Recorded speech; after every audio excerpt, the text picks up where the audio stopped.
100 questions every seller should ask. And so today's question is, am I ready to sell? There's really 8 reasons why people sell. The first reason is marriage, right? So somebody gets married, they're going through these different cycles in life. A lot of times we'll find that people, when they're single, they'll either have a condo or a small townhouse. And then when they get married, they want to get like a larger property to really contain the other person's stuff.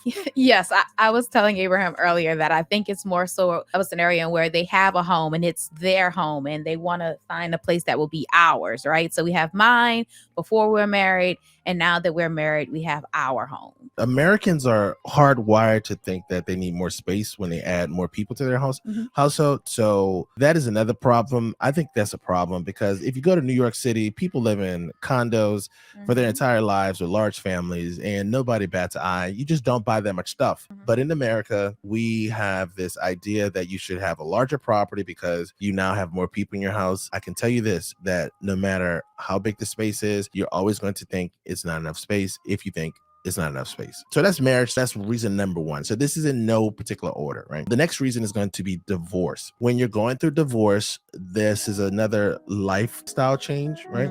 And there's really 2 reasons that come to mind when people get divorced, why they would sell. The first one is this is a negative experience and you really don't want anything that reminds you of the other person around you. So you would rather just get out of the property and not have the walls talk to you about these memories that you used to have with this individual and just memories in general. Yeah. And then the second reason is going to be finances. And it can be whether, because of your divorce decree, you need to split that asset, or it could just be that you're going from a 2-income household to 1 income. So you can't afford to stay in the property any longer. So that is another reason why we frequently see people sell when they're going through a divorce. Next up is, like I mentioned earlier, children. So when you add children to the mix, people have this saying that, like the children take up space and I need more space. You also hear people that have children say, oh, I got to get them a yard. A yard. That is what we always hear. Kids need yards. Kids need a yard, even though people aren't raising outdoor kids anymore these days, but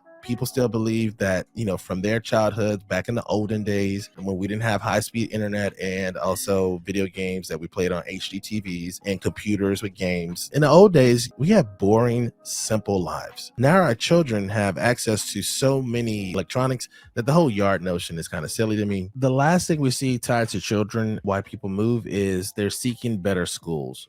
So they're kind of chasing the ratings, and what you'll see is some neighborhoods have really good elementary schools, but then as the child moves into middle school or high school, the ratings start to drop. So you'll see people who move into a neighborhood, put their kids in elementary school for those first really 4 to 6 years. They don't keep them in that school all the way through 6th grade.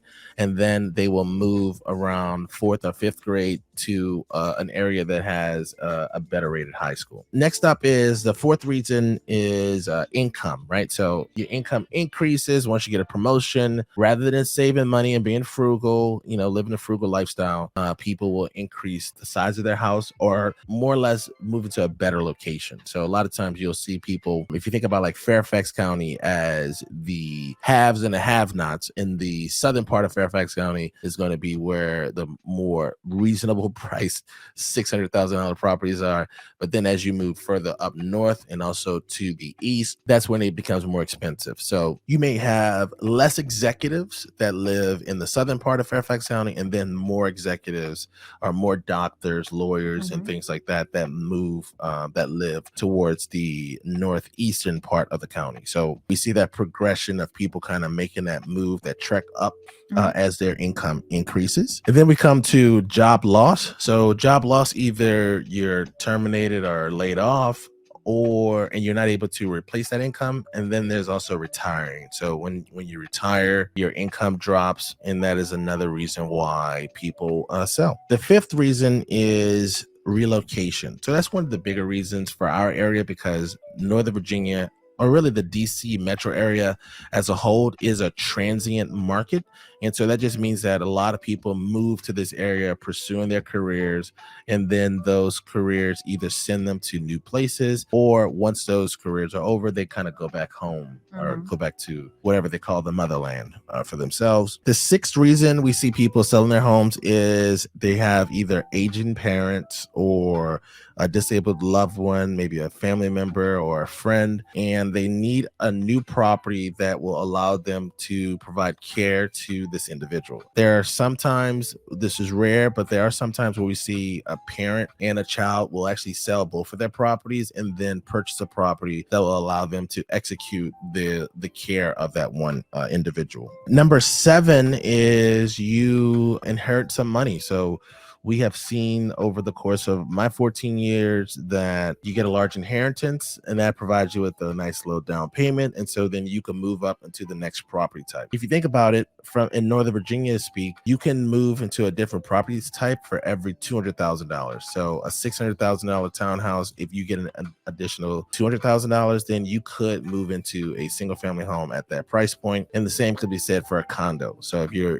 in a $400,000 condo, another $200,000 could get you into a townhouse. The 8th reason why, and this was not in the book, but the 8th reason why I see people selling properties is due to a hot market. A lot of times, especially when the market increases like it did over the last 2 years, people have so much equity in their properties that you really can't access that equity unless you sell, right? Or you could do a cash out refinance, but then you're refinancing at a higher rate, but you're just refinancing at a higher equity position, and you may not like that property as much to pay the today's numbers for, or today's mortgage prices for it. So we'll see people in hot markets. This is why you see a lot of uptick in sales in general during the price run-ups, is that people are like, oh my goodness, my house is worth what? Okay, I'm out of here. And that's the 8th and final reason why we see people sell houses. Another thing you want to keep in mind when you're selling a property, it's an emotional process, because you've been living there for some time period, so you have like a history with the home, and it's hard to detach your history of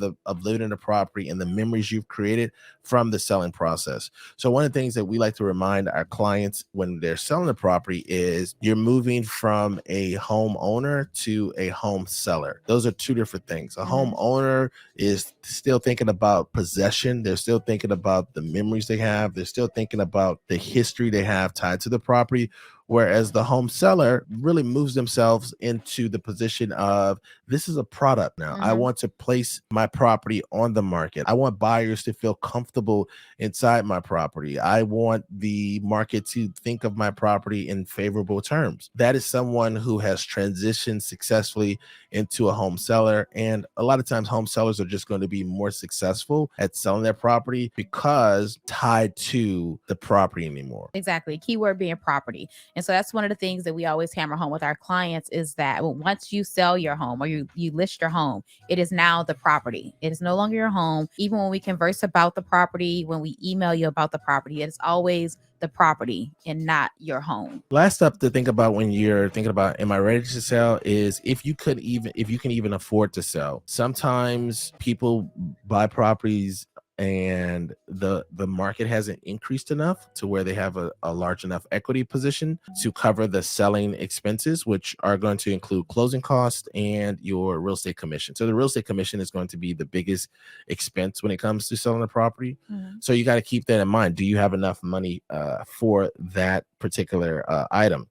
Another reason why people don't have enough money to sell is if they do a cash out refinance. So if you do a cash out refinance, that means that now your equity you've tapped into that equity and you have less of that equity to use in the future. So that's it. That's it when it comes to our question number 1 in our book. 100 questions every seller should ask.